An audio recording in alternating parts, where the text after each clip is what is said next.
Welcome to the show, guys. Got an exciting one here for you. We're talking about 5 running back sleepers. Now, this is a difficult show for me to put out there because I really don't sleep on running backs. I don't really go for running back sleepers. I tend to go robust RB early, securing my running backs. But there is some names here that the mainstream consensus, the mainstream sheep, the mainstream analysts are sleeping on, okay? And these guys, I mean, there's deeper guys like Madison, Cordell Patterson, James Robinson, Chuba Hubbard when CMC goes down. There's like some deeper sleepers, but I tend to go for bigger names that are going to get volume. Now, there's some big names here that could be top 5 finishers. Yes, top 5, top 10 finishers that are outside the top 10. And if you're outside the top 10, I consider that being slept on. I'll give you an example. Last year, Najee Harris last year, guys, was outside of the top 10 on everybody's rankings. He was top 5 for me.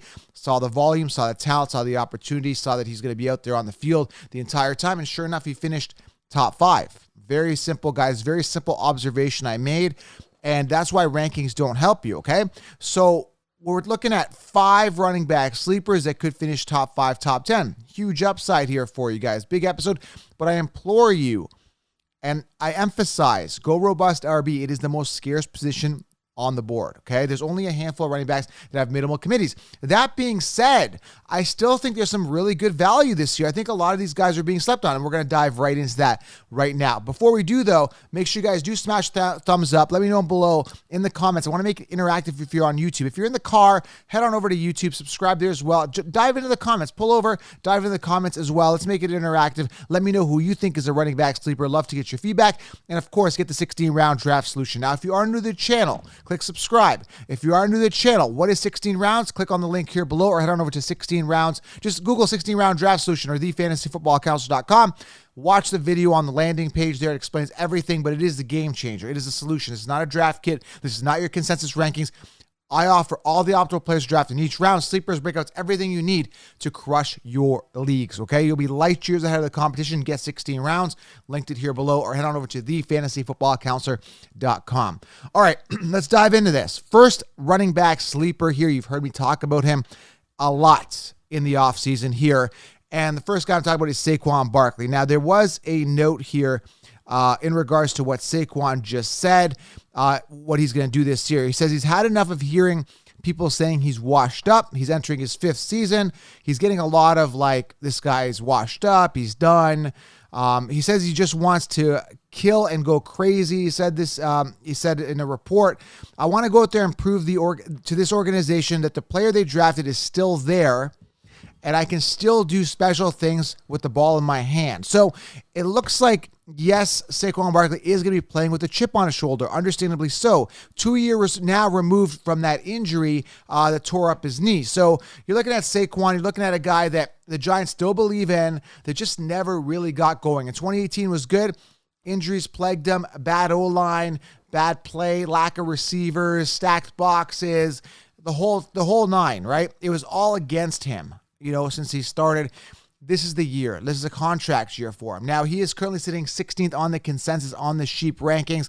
At the end of the day, man, this is still a RB1, a guy that's going to get the volume. And last year was a little concerned because Devontae Booker was going in and getting all that volume. He's not going to be a factor this year.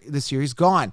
Saquon Barkley was being preserved last year. That's why Booker was getting that volume, because they knew they had no playoff chances. Now, here's the thing. Saquon Barkley, you can get him either late 2nd, early 3rd, maybe even sometimes he may fall to the 4th. I don't know.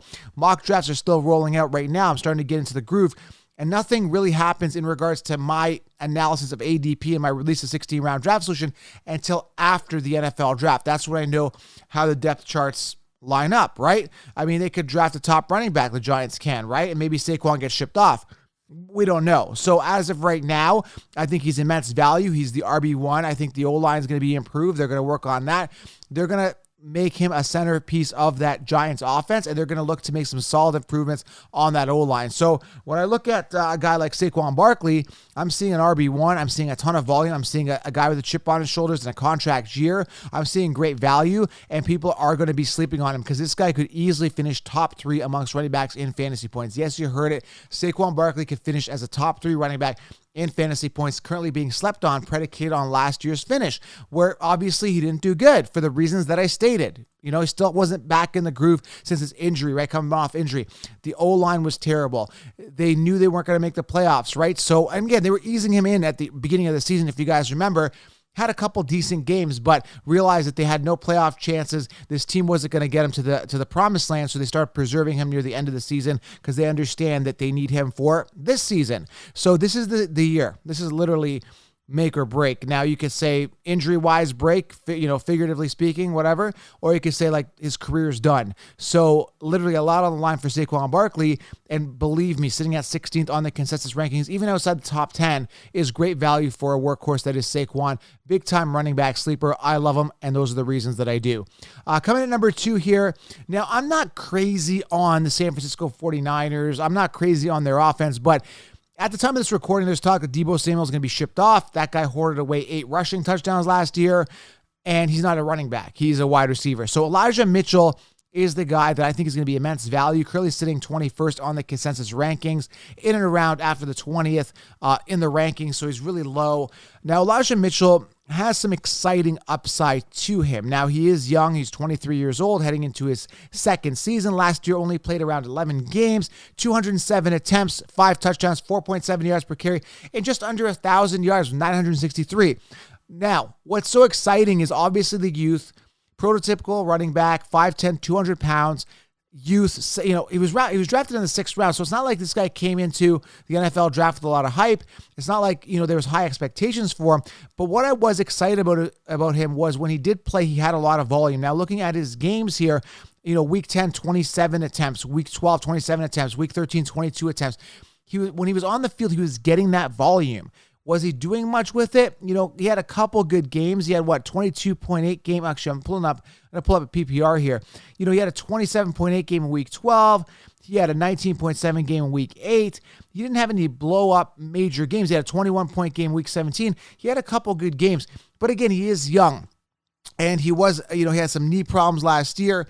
That's going to be a concern. Is injury going to plague him? Either way, I think that the value you're going to get for him, you could probably roster this guy if you're going with the robust RB strategy as your RB3, maybe even RB4 if he falls, right? And again, I'm not excited about the 49ers, but I think he's a sleeper. I think there's some upside. I think if everything goes his way and he is plugged in as the RB1 and he continues to get the volume that we kind of got a glimpse of last year, we're looking at a guy that could be a really good running back on a 49ers team that doesn't really, have guys that come out of there at the running back position with high fantasy points. He's just a guy that could really, really shine. Am I excited about him? Not really, but I definitely see some upside. Definitely a guy you want to keep on your radar as a guy that could be a sleeper that could actually really emerge and have a lot of volume. Elijah Mitchell, sleeper, good value in drafts, some upside as an RB1. And understand, guys, these guys are value, okay? And the way that they sit at the time of this recording are theoretically and are, not even theoretically, they are the RB1s on their team. So you are getting an RB1 for great value. It's like a no-brainer to me, right? So if I have like my ace running back, 1 or 2, I have these guys as your RB3 and they're an RB1 on their roster, that's great. I love that, okay? Number 3 here, sleeper, I've talked about him before, is Michael Carter. I like Michael Carter as a talent. I like what I saw out of Michael Carter last year. He was the number 1 running back on the New York Jets with 147 attempts, 639 yards, 4 touchdowns, averaging 4.3 yards per carry. Well, you're saying, well, Joe, that's not exciting. He did have 55 targets for 36 receptions and 325 receiving yards and 0 receiving touchdowns. 4 overall touchdowns, not that exciting. Now, I like the talent. He was a 4th-round pick in 2021, 107 overall. The only problem with Michael Carter is the situation. He's on the Jets. Now, that being said, if they do not draft another running back and he continues to be the workhorse running back, maybe his volume goes up. I'm looking at a floor of 200 attempts this year if they integrate him that way. Now, is he going to be my RB1? No. Is he going to be my RB2? No. Is he going to be my RB3? Possibly, with RB2 upside on your roster, maybe even an RB1 if, again, the Jets make some improvements on their O-line, get themselves some receivers, figure out their quarterback situation, make the adjustments they need to make to accommodate Michael Carter so that his production is top-notch. So I have a lot of question marks about Michael Carter, obviously, based on the team that he's on, but if he is the guy, if he's going into the season as the RB1, they haven't drafted anyone else, I'm looking to definitely roster Michael Carter as a running back sleeper for immense value. We're going to have to see where his ADP falls, but I can definitely see him coming off after, in and around 4th round or after, and you're still going to be getting an RB1. That being said, I talk about going robust RB. This is a year where maybe, just maybe, I could probably get Jamar Chase round 1 and end up still getting some solid running backs because, again, you're looking at these sleepers that you can get in and around after round 3 and after the RB1s on their roster. So again, I'm totally sold on the robust RB strategy, but I'm going to have an open mind and see what type of value I can get after round 3, and maybe these guys could be it, all right? Number 4 here, he's a sleeper, is David Montgomery. Now, there's not a lot of talk about David Montgomery this offseason. There really is no talk about him. Now, he played 13 games last season, 225 attempts, 849 yards, 3.8 yards per carry, and 7 touchdowns. Got a couple receptions, not a couple, but 42. Not bad. Now, he did finish 21st amongst running backs last year. Not the most exciting finish for a guy that's slated as the RB1 on his roster. He is entering his 4th season, but this is the first season that he's not going to have Nagy as a head coach. They've obviously made some changes at the head coach position, which will definitely give some upside to David Montgomery if the new coach decides that he wants to run him a little bit more. Now, on a game-to-game basis last year, I'm just pulling it up in PPR, he had a couple big games. He had a 28-point game, a 22-point game. Not going to say big games, but decent games. Not too many duds of games. His lowest game was a 7.7 game in week 11. Mind you, he did only play 13 games throughout the entire season, missing a few. And he has had some injuries in the past, nagging ones, like just on and off ones, nothing major, catastrophic. But, if he is healthy, and the coach decides, hey, we're going to run him this year. We're going to make him the focal point of this offense because clearly they need to work on their wide receiver situation. Mooney's going to be good, but I still think they need another wide receiver. Man, there's a lot of question marks also at quarterback with Fields too. But at the end of the day, when you're looking at a guy who's got talent, who's a good running back, good work ethic, a guy that's going to get that volume. David Montgomery is the guy you want to look at, currently sitting 17th on the consensus rankings, again, outside the top 15. And could theoretically and will be the RB1 on that team with the Chicago Bears, who obviously need to make their changes. So you can see, guys, that the big drawback to a lot of these running backs isn't so much the running back, isn't so much the volume, isn't so much the talent. In fact, it's actually the team that they're on. And if the team just makes some proper improvements in the NFL draft, this is something to be excited about. Even if they don't, it's still something to be excited about for the value that you're getting these guys. It's immense value, and they are being slept on because all of these guys that I mentioned could easily finish in the top 10. Easily, because there's a lot of guys that are in the top 10 that shouldn't be in the top 10. Dalvin Cook, who hasn't finished the season, right? Had his pinnacle, on the way down, decline coming, right? There's a ton of guys. Christian McCaffrey only played 10 games in the past 2 seasons. 2 seasons, right? He has that upside, but, for the value, I'm not paying a top 3 pick for CMC who's played, again, like I said, 10 games in the past 2 seasons. When I can get one of these guys for super late.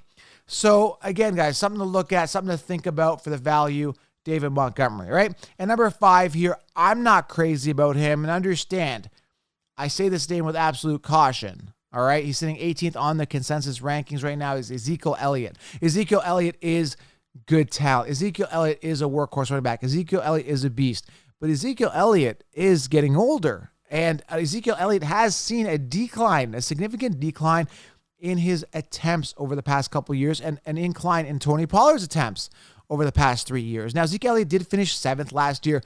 He is the guy that I define as the safest running back that you can get. He's super safe. He's super boring. He's nothing to get excited about, but he's value this year. He is a sleeper this year. This is a guy that's always picked in the top 5, top 10 amongst running backs every single year he's ever played.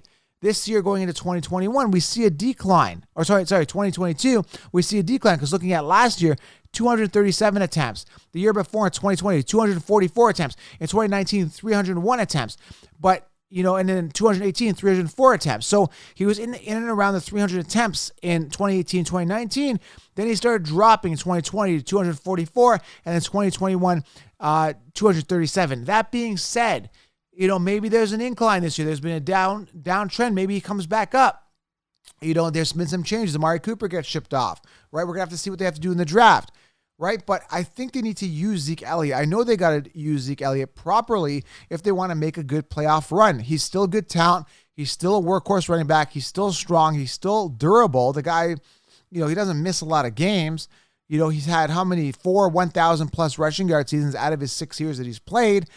Averages always over 4 yards per carry, right? 10 rushing touchdowns last year. So he's the goal line guy. I want to see more production out of him. But at the end of the day, this is a guy that we've always seen in the top 5, top 10. Now he's sitting around 18th. I mean, that's a steal. You're still getting an RB1 on your team for good value.